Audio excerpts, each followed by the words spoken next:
Good morning, and welcome to the Unitarian Universalist Congregation of Princeton, where in our open and welcoming community we live our message of hope, love, justice, and joy.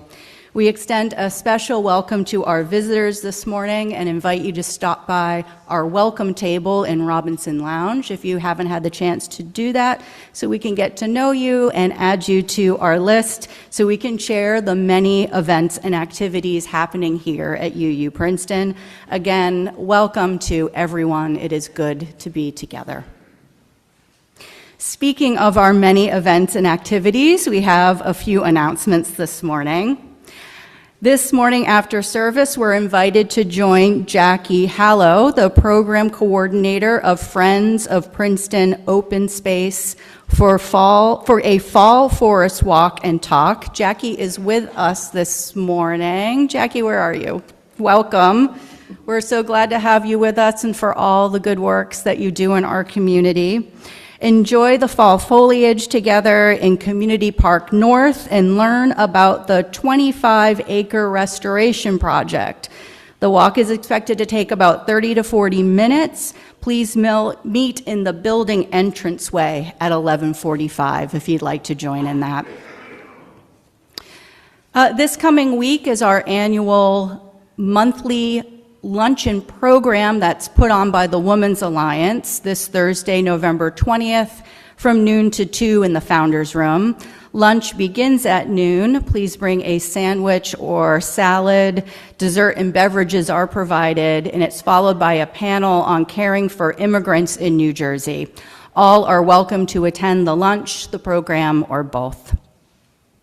And just a note that our music ministry open house has been moved to December. Please stay tuned for new dates and look for those in our email and in the newsletter. While we will have a brief observance in this service, the fuller Transgender Day of Remembrance Vigil is this coming Friday, November 21st at 7 p.m. here in Channing Hall. Please join Rainbow Ministry in an evening service to remember our trans siblings lost to violence in the last year.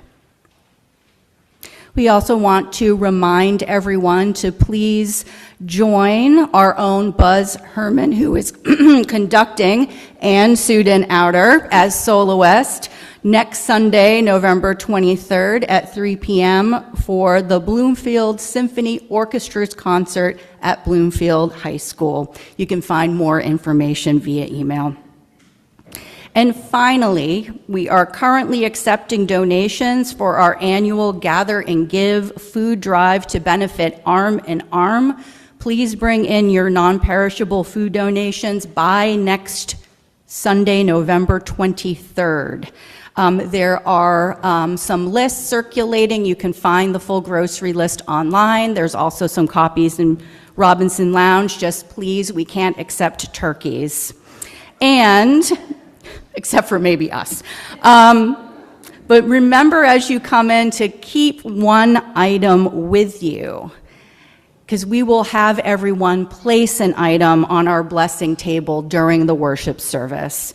Again, please check your email for the grocery list, and we invite volunteers to help sort donations after the service.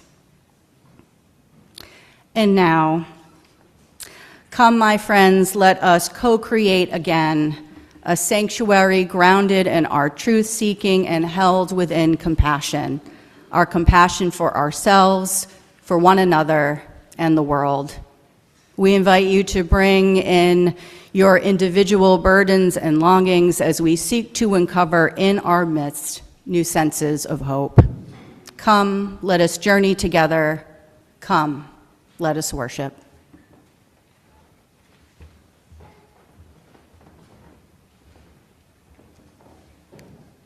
We are here that we might have life and have it more abundantly, so that we might share it with others.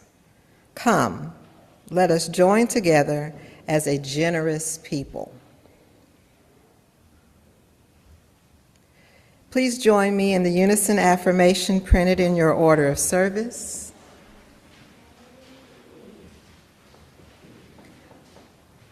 I do not ask for this faith because I shrink from paying the great debt of nature, but I ask for it that I may have respect for myself, that I may feel life is worth living, that good is worth striving for above and beyond its mere return of earth.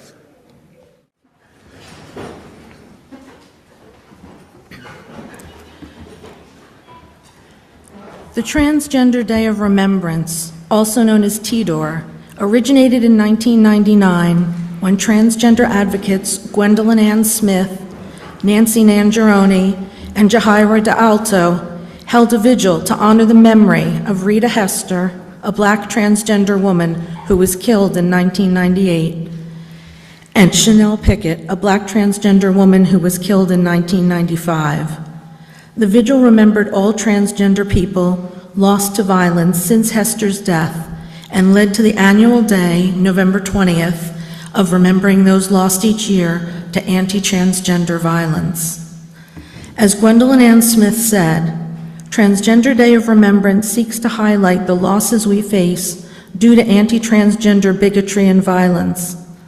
I am no stranger to the need to fight for our rights, and the right to simply exist is first and foremost. With so many seeking to erase transgender people, sometimes in the most brutal ways possible, it is vitally important that those we lose are remembered and that we continue to fight for justice. As we read the names of those we have lost, please come forward as you are willing and able to light a candle of remembrance for our trans siblings.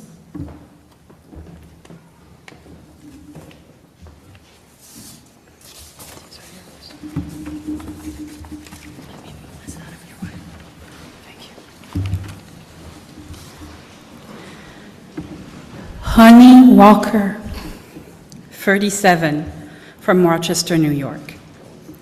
Jill Heathers Bouvier, 54, from Omaha, Nebraska. Megan Jordan Cridley, 22, from Miami, Florida. Phoenix Casetta, from Colchester, Vermont. Raven Syed, from Lawrenceville, New Jersey. Rick Alistair Newman, 29, from Bozeman, Montana. San Coleman, 48, from Athens, Georgia. Alex Ketchum, 29, from Mesa, Arizona. Jay Flores, 23, from Stockton, California. Leah Joe, 37, from Denver, Colorado. Serenity Birdsong, 21, from Murfreesboro, Tennessee. Spencer James Castee, 22, from St. Louis Park, Minnesota. Sydney Lee Phillip, Sid, 22, East Islet, New York. Name unknown. Kanisha Chantel Coco, 25, Greensboro, North Carolina. Kyla Jane Walker, 39, from Austin, Texas. Rala Sia Wright, 25, Minneapolis, Minnesota.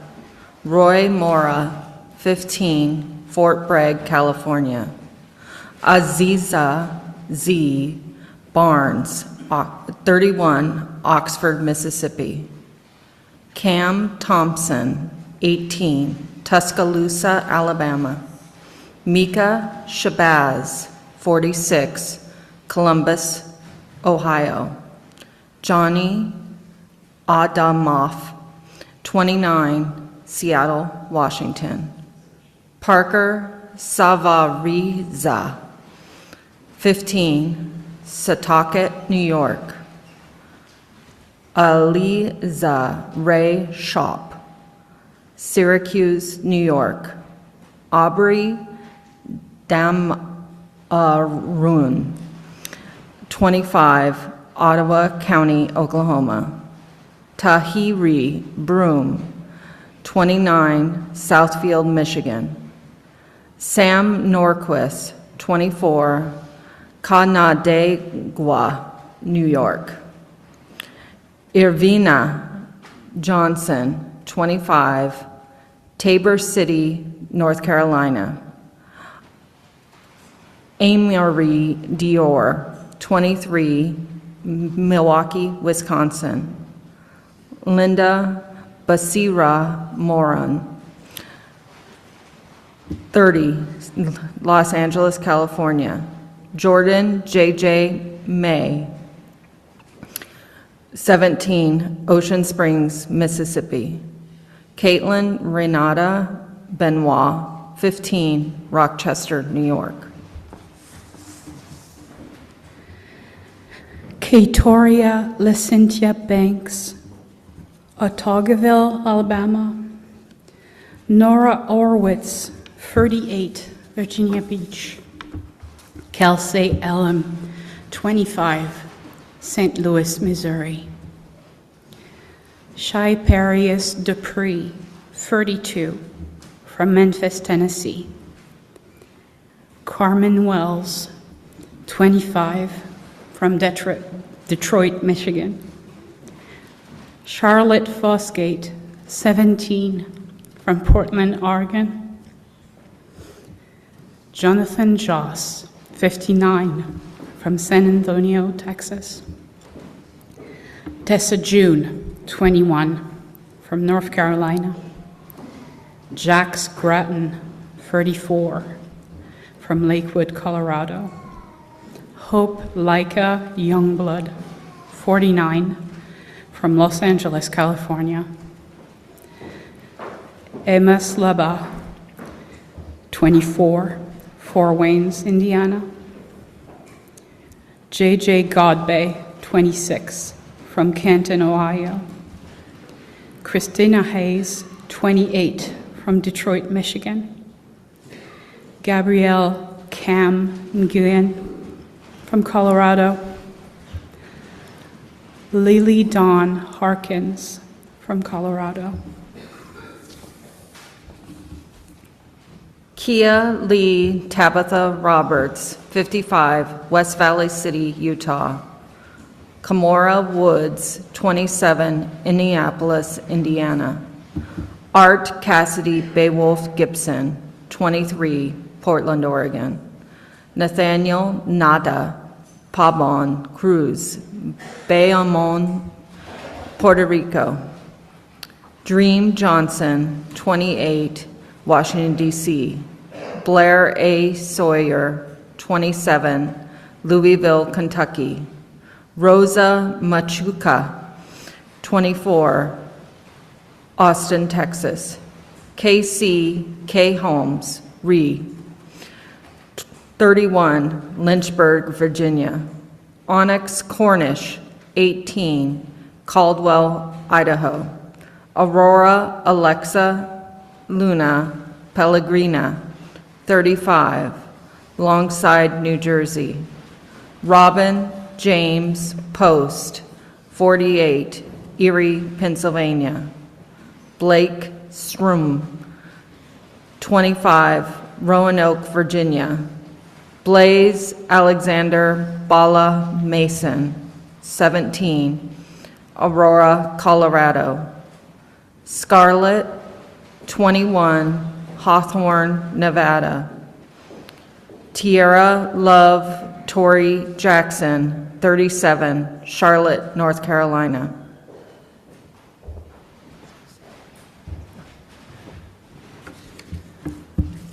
And all the names that couldn't be collected.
We love and remember our trans siblings stolen from us this year.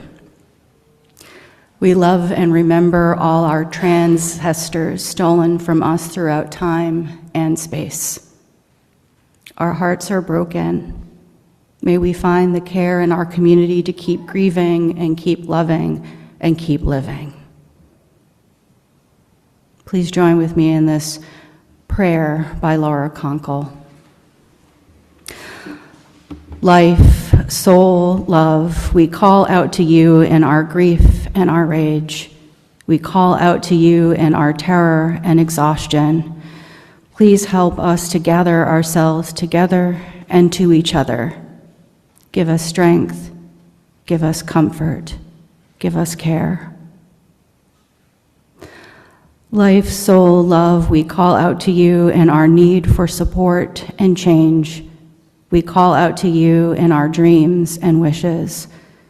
Please help us survive. Please change the hearts and souls of those who directly bring us harm. Please change the hearts and souls of those who allow harm to come to us through their absence.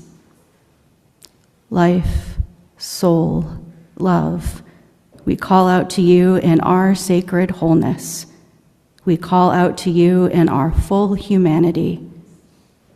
Please sustain us as we love and fight for ourselves and our trans siblings right now and always. Please bring to us a day when we may live whole and sacred, reasonably safe in the great, wide world. Amen.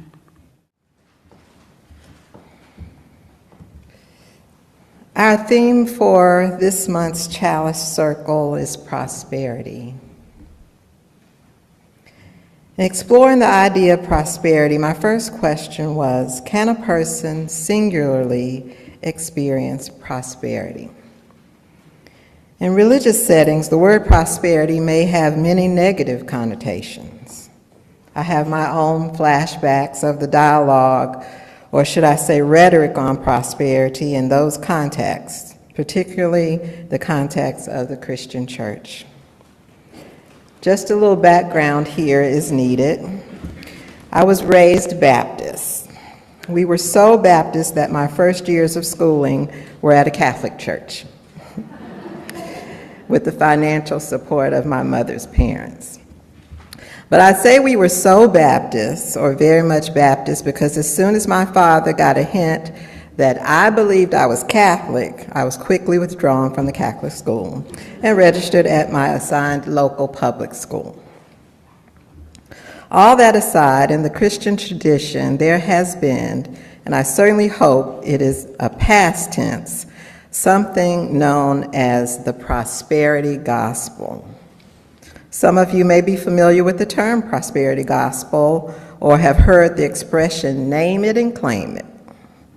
I won't bore you with the names of any preachers, pastors, or theologians that espouse this theory, but generally, I think it is the idea that increased faith about financial well-being means increased well-being, financial well-being, and that it is the will of God that we all live in financial abundance, despite any scripture clearly to the contrary. I think at one point in time, my father believed in the prosperity gospel or some form of it. I remember that my older sister challenged him on it. I can say that I am truly grateful that I grew up in a household that provided space for these types of conversations. But I did not believe in the prosperity gospel. It even sounds like an oxymoron at this point. Looking back, I was certain that I had not subscribed to this theology, but later, when I was much older, there came a time at which I questioned whether I had in some way, some small way, subscribed to the prosperity gospel.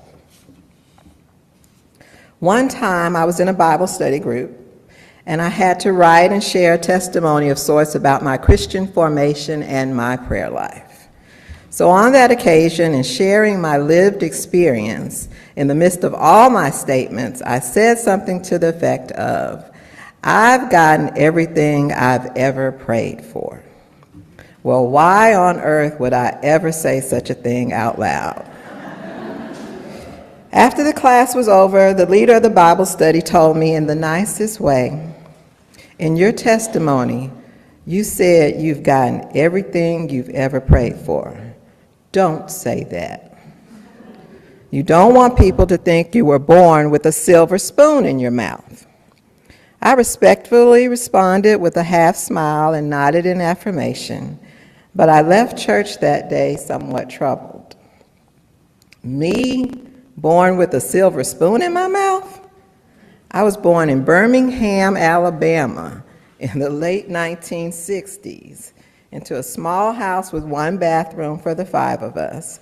My parents were older, and our home was obtained through a loan from the Veterans Administration due to my father's service in the Navy. We were blocks from the housing project in one direction and blocks from the jail in the other. I would hesitate to say we were middle class. My father was the one who sewed in the family, and at one time he came up with this brilliant idea to make me some pants. Needless to say, I was so glad that did not work out. When I tried on the pants, they looked funny, and my sister and brother kind of laughed at me. Not to mention that they felt itchy too. Also, my father rode the bus back and forth to work, and my mother drove our one vehicle because she taught at a high school outside of the city limits. Me, born with a silver spoon in my mouth? I couldn't understand the disconnect. Maybe a stainless steel spoon, but certainly not a silver spoon. What made this church leader say that, let alone think it? After giving it much thought, I finally began to realize and understand that the comment from the church leader was based on an extremely narrow, very limited view of prosperity. That view assumed that my statement that I had gotten everything I had ever prayed for necessarily meant that I had been praying for concrete things, praying for material things. This church leader had assumed that I generally prayed from a posture of need, needing things. And that was not the case at all. My prayers primarily were from a place of gratitude. And when they may not have been, I can say with certainty that my petitions were focused on receiving comfort, peace, answers, or healing for myself or someone else. Recalling this time in my life helped me to realize I have always had an expansive view of the idea of prosperity. More importantly, my idea of prosperity was not framed in the context of individualism. Was I born with a silver spoon in my mouth? I think not. But I was indeed, based on my definition, born into a prosperous family. In exploring the idea of prosperity, starting anew, my first question was whether an individual may singularly experience prosperity, and I have concluded that my answer is no. Prosperity for me today, just as it was in days gone by, is an idea that is broad and multifaceted. It is more akin to flourishing or walking through life with meaning and purpose. Prosperity is a way of living that necessarily includes our connections to others. And I say connections because prosperity is so big and so large that it cannot be limited to our immediate relationships. At the same time, I see being in a place of prosperity as being supported in a time of need. And that support can come from any source and in any form. So my answer stands as no. An individual cannot singularly experience prosperity. Prosperity, or the fullness of life, is woven into our connectedness to each other.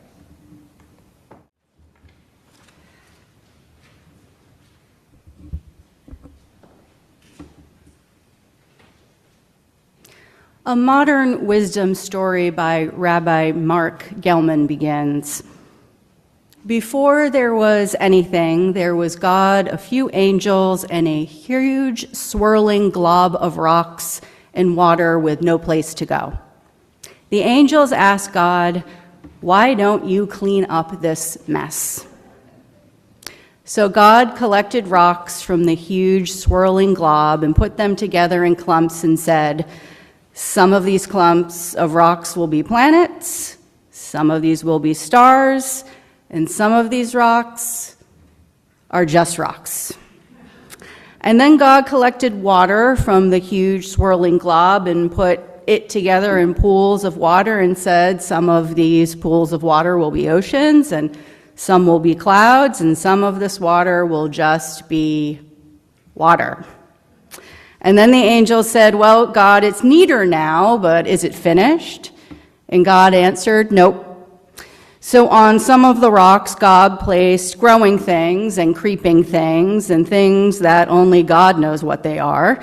And when God had done all this, the angels asked God, "Is the world finished now?" And God answered, "Nope." God made a man and woman and some of the water and stardust and said to them, "I'm tired now. Please finish up the world for me. Really, it's almost done." But the man and woman said, "We can't finish the world alone. You have the plans, and we are too little." "You are big enough," God answered then, "but I agree to this. If you keep trying to finish the world, I will be your partner." The man and the woman asked, "What is a partner?" And God answered, "A partner is someone you work with on a big thing that neither of you can do alone. If you have a partner, it means you can never give up because your partner is depending on you. On the days you think I'm not doing enough, and on the days I think you're not doing enough, even on those days, we are still partners, and we must not stop trying to finish the world.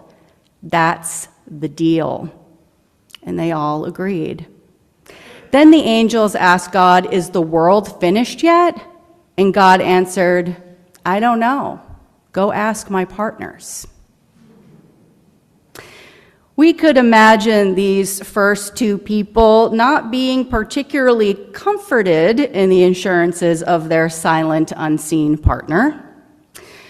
Sure, they agreed to this deal, but there is a bit of implied power differential here between creator and creation.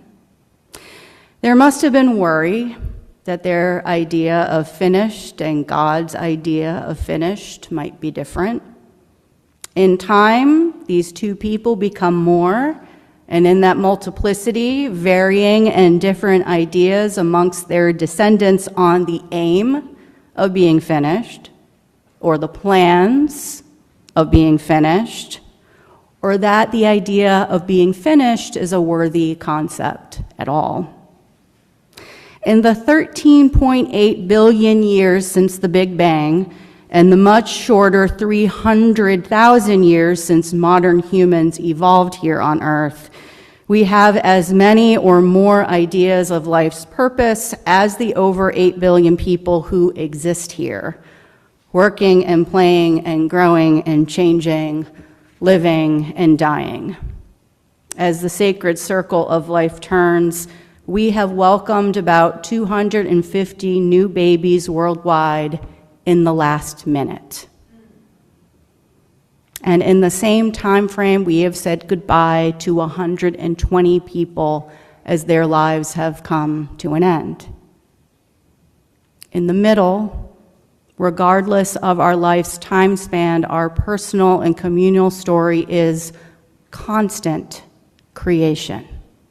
And part of that is thrilling, and part of that is terrifying. I think at some point in our lives, all of us have traveled in liminal space, that great uncertainty betwixt and between. It was about this time last year that my husband and I separated. I didn't know then, as I do now, that the separation would ultimately mean divorce. When New Year came, I created a vision board, as I do every few years. And this year it felt particularly important to create what for me was a prayer of sorts.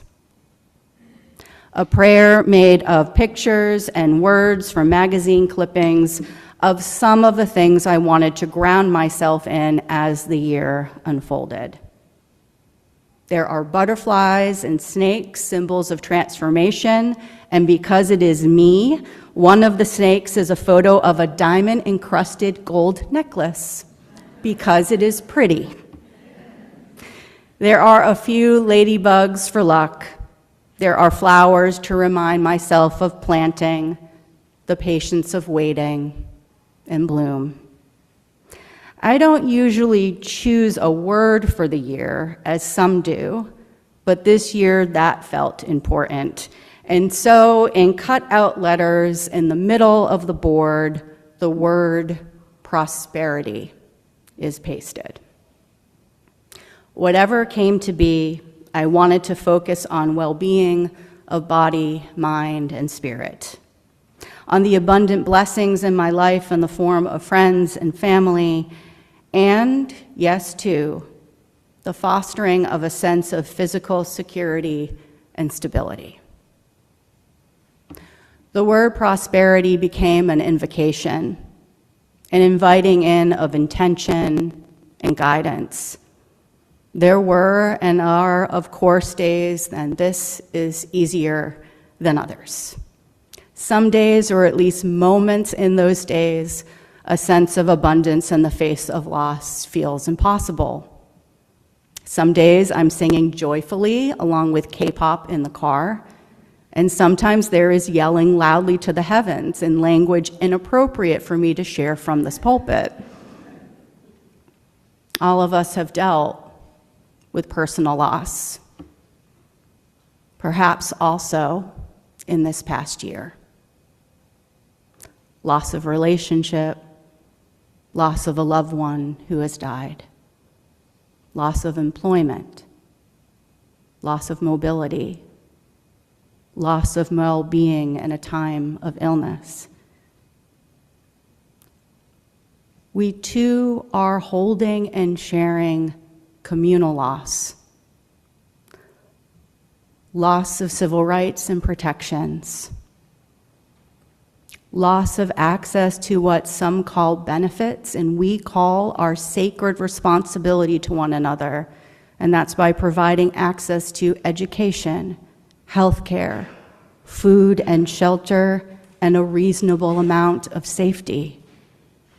And for those of us who have had the privilege in the past, a perceived loss of power in the public square. The invocation of prosperity is an appeal for those of us in this room and the billions beyond it.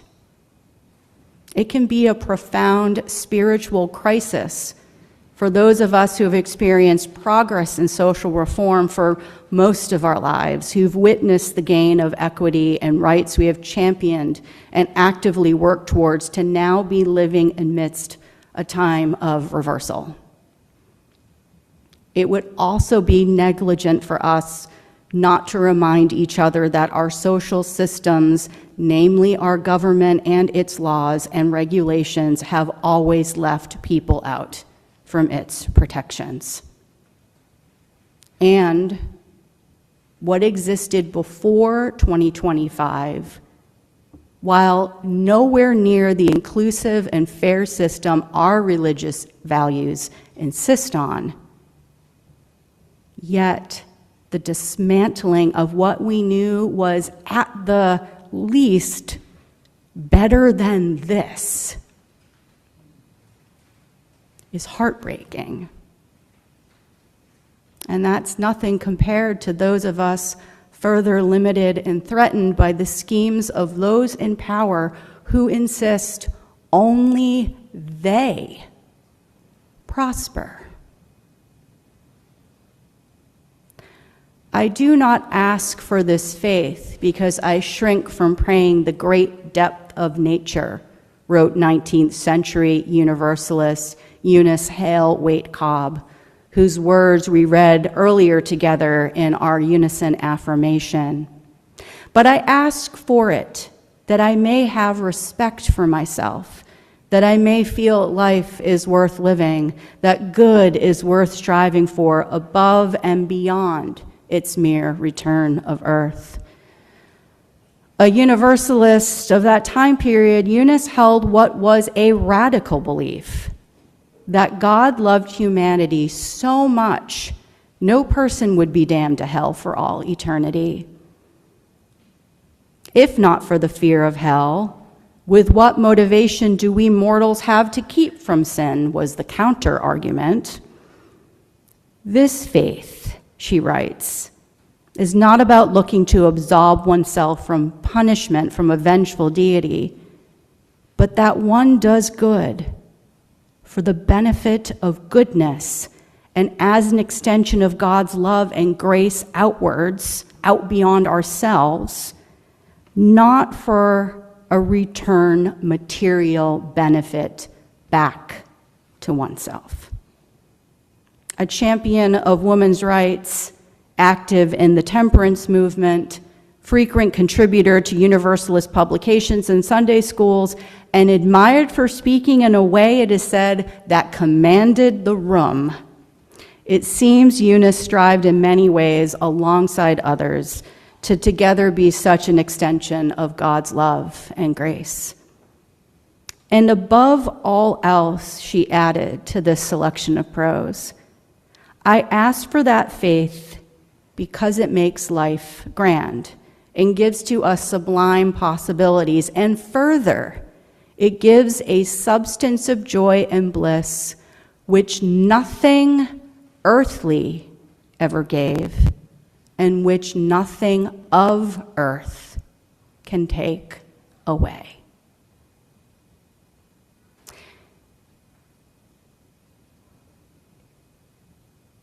Eunice may not have felt held in God's love in every moment of her days, of course. She is someone who bade goodbye to 4 of her sons and 1 son-in-law as they marched off to serve in the Civil War. She was one of the conveners of those who gathered in Boston to pray for those fighting. And while each of her men returned, there must have been mothers that she was praying with whose sons did not. And the fear and anxiety that must have taken hold as conflicts gripped not only her home, but the nation. The mother of 9 children, sadly, she and her husband, the Universalist preacher Sylvanus Cobb, lost their youngest child, James Arthur, to death when he was only 9. Her older son, Cyrus, wrote in a biography he created for his mother, widely known as a comforter of the sick, the dying, and the bereaved, she lived consciously with God and those she visited in the hour of trial and sorrow ever felt through her presence. We might envision that in the days and months after young James died, she and her family were similarly comforted, that a broad community, congregations, friends in the neighborhoods, came and held their hands and witnessed their tears, made the meals, and were a mirror back to her of the love that she had reflected. This is not difficult for me to picture, for in my own sorrow, dear friends have hugged me through my tears, have taken me for and made me meals, and is what is one of the most, I believe, ultimate expressions of care, help me put together furniture as we try to decipher the instructions that these days are drawings with very little text, and then taking things apart we put together, when many pages later we discovered it was actually upside down, and then putting them back together again, right side up. What might it look like for us to continue to navigate this upside down world which did not come with a user's manual? Perhaps we might think of it as another, what's become for many of us, a natural extension or deepening of what we are already doing. Leaning into our convictions, our aspirations, our inspirations, and not discounting the importance of our actions. For those of us who recognize inequities and have been called, whether it be by God or by conscience, may we continue to strengthen the partnerships with others compelled by forces of goodness. Partners, those who see that we maybe are not all doing enough, maybe we're seeing they're not all doing enough, and yet we are still partners moving forward. This could be material support of organizations actively supporting our communities. It might be collaborating with others in new forms now needed in mutual aid. It might be making one more phone call to check in with a neighbor or a friend. And it might be all of these on the scale that matches our own means. Prosperity in the terms of how I understand our faith is in the abundant nature and expression of love. Divinity not required, solely love with a capital L. It is love that we hold central. Love that the earth can't take away. Forces might seek to halt flourishing, but an expansive, active love defies them. A love we bring to life as we co-create with one another, for one another, including those beyond our neighborhoods, but not beyond our care. A love of healing, of hope, of possibility. An abiding and transformative love we wish to encompass everyone, including those who have caused harm, in the possibility that one day they too will stop hiding their hearts and instead share pieces of them with us and allow us to share those pieces with them. In the great unfinished work of humanity, love is our partner. The world remains incomplete until we all feel love in its ultimate reflection, when each and every one of us have what we need, not only to survive, but to thrive. May it be so. Amen, and blessed be. And at the end of our hour, we extinguish our chalice, knowing its light carries us until we gather again. If you have come today seeking peace, may comfort wrap you in its embrace. If you have come seeking inspiration, may you leave sustained to address the world's great unrest. Go forth from here trusting in your worth and the value and dignity of all beings in which we are connected in the mystery and wonder of abiding love. Amen, and blessed be.